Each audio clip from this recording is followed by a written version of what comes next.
How often do we see seronegative lupus? Well, that's a hard question to answer because a lot of people who have seronegative lupus don't actually get a good diagnosis.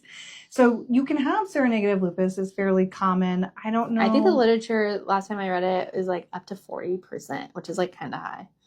If I'm more recent? It was more recent. The last stats I checked, I think, were like 10 years ago, and it was like 20%. But I know that those are updating now that we have better diagnostic criteria. Yeah, I think I looked maybe like a year or so ago, and it was like it's like 20 to 40%. So yeah, 40% of people who have lupus have seronegative lupus, meaning they don't have any labs that come back positive. No ANA, no double-stranded DNA, no anti-Smith, no SSA or SSB.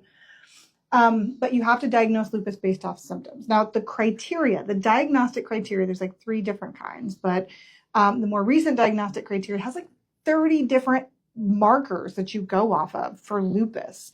And so if you have like, I think it's like 8 or 9 or something like that, parts of the criteria, you can make a diagnosis of lupus without having to have the positive antibodies associated with it. And that just requires that your doctor actually do the workup needed to be able to look at all the symptoms as part of the diagnostic criteria. And that can take some time, and also a doctor that gives a shit about looking into that stuff.